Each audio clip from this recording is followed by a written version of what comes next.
What is Gravity Falls? Seriously, it's a cartoon show that's become pretty popular lately, and for good reasons, so go check it out. Alright, here's a quick synopsis, I guess. There's these two kids named Mabel and Dipper who are forced to spend their summer vacation in a small Oregon town with their great uncle Stan. Stan is a man of mystery who entertains gullible tourists by charging them for visiting the Mystery Shack, which is full of stuff like, This is something I present to you. A unicorn made out of corn. The Cornicorn! Did somebody say a clean living? No? Scamming people with fakeness might sound good and all, but what if I told you that the town itself is full of real mysterious oddities, such as monsters, magic, the 8.5th President of the United States... Oh, and let's not forget about death. Glorious. The show is only in season 2 as of this video, but Disney has already flooded the market with dozens of games. Wait, have they really? Aside from the upcoming 3DS games, I haven't seen a single one, so...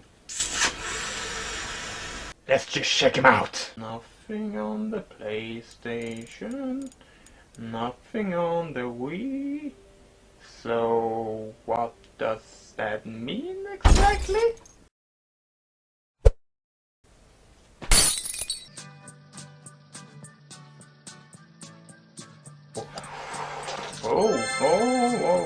Oh.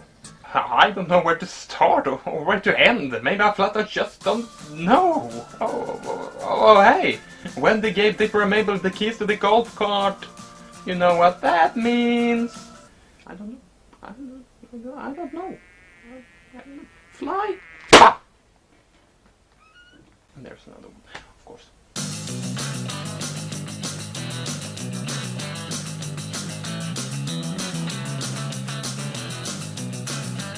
Apparently it means repetitive gameplay and repetitive music. It's pretty basic stuff if I have to say so myself. Left to right, sometimes on the ground, sometimes in the air. Also, in this game universe, coins aren't currency, they're speed boosters. This odd vehicle, as they describe it, used them as gas. Coins as gas, huh? As gas. I just made a fart joke and I'm not ashamed of it. Okay, a little bit. I'm so sorry. There are some obstacles, but those are either very dodgeable or easily avoided with the help of a bunch of nifty upgrades, such as the golf cart hoverer, the super speeder, or the gobblewonker head. You don't know what a gobblewonker is? As you collect coins, the golf cart goes faster. Too slow and it dies. It's kinda like Speed, but without a crazy guy wanting to blow up civilians. I wonder where they are going in such a hurry.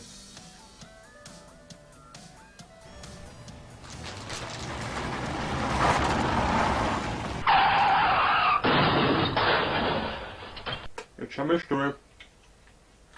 I'm not going to question the fact that a pair of kids roam the streets in a golf cart, but hey, at least they're not hurting anyone or breaking the law. I hope. Nope, that's where their dear Grunkle entered the picture. In the Great Stanmobile Escape, you're encouraged to bend the rules. For example, you're not allowed to let a bear drive a car or jump over monsters while carrying a dinosaur skull on your back.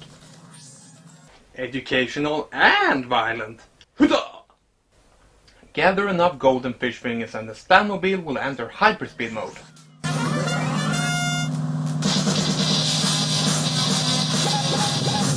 Which means that Grunkle can now just mow down pretty much everything without any regard of human life.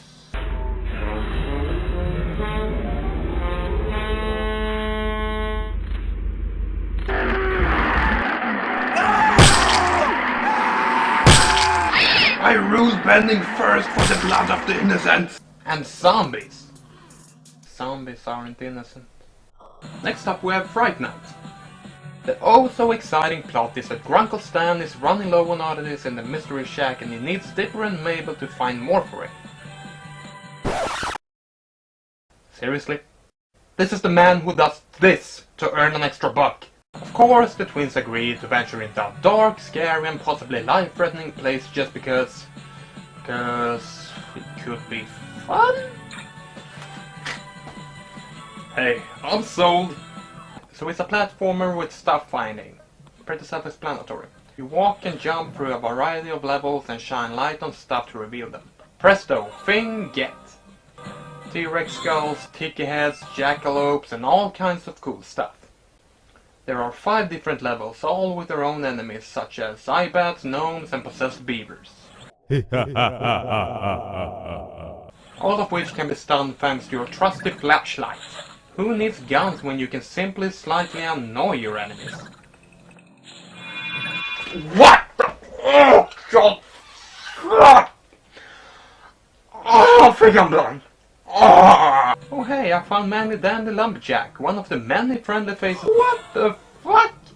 You are aware that you're flat out attacking a kid right now, huh? Stop, please? Alright, child abuse aside, let's move right on to Rumble's Revenge!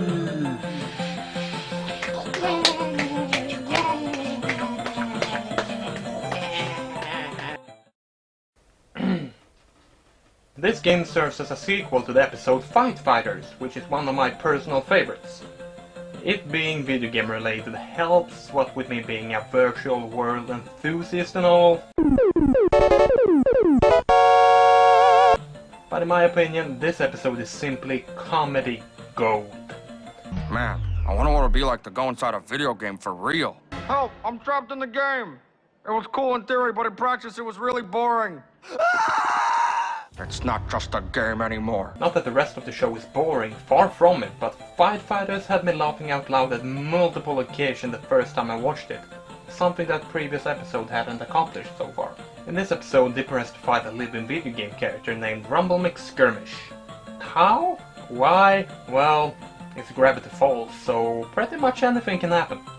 In the end, Rumble is defeated and sent back into the game, and Dipper learns a valuable lesson about not making out with his sister. Yeah. You take that back! And now he wants his revenge! Rumble, that is. Hence the title of the game.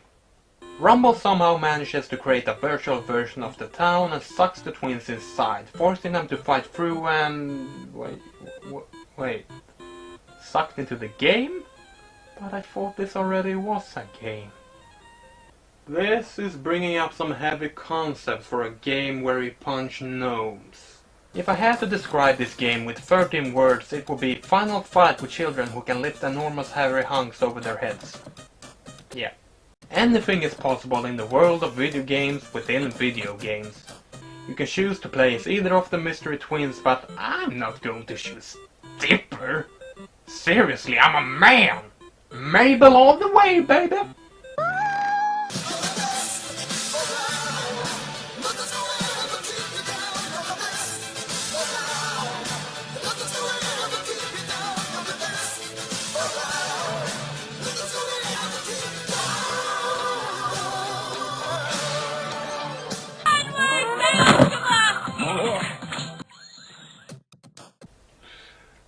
You think that would confuse me or something? I watched the damn show! As you may have noticed, all you do in this game is going around and beating the living crap out of anyone who opposes you. There are also various tools you can use to further increase your beat crapitude, such as canes, brooms, and... ham? Ham. That's ham, ladies and gentlemen. To be able to use most of the weapons you encounter, you need to upgrade your strength. In order to do so, you need... That is straight up a gnome puking a rainbow. Sometimes the world is just so beautiful, you know. Along the grand total of 4 levels, you get to deal with all kinds of enemies, ranging from pre-mentioned eyeballs, minotaurs, porcupines, and eyeballs with wings again. Gotta say, not much variation, but it's a flash game, so... But don't worry, there aren't just the ugly faces of enemies throughout the levels, even though they take up like 99% of the entire game. Fortunately, you sometimes get blessed enough to witness the most beautiful thing on earth.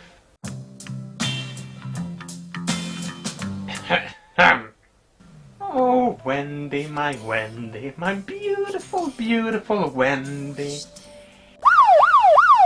It was a joke, okay? A joke. Okay, no need to get police involved or something like that. Call me. In the end, we get to fight the titular villain and face his revengey wrath. The only challenge here is keeping yourself from falling asleep, so get a pillow ready. I wouldn't call it boring per se, but... Alright, it's a bit boring. But most of all it's tedious, and tediousness makes me sleepy.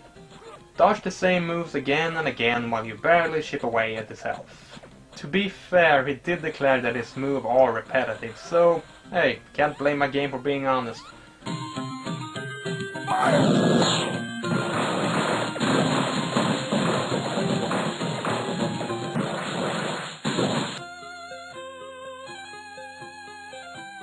With Rumble defeated, let's just see what the ending of the game has in store for us.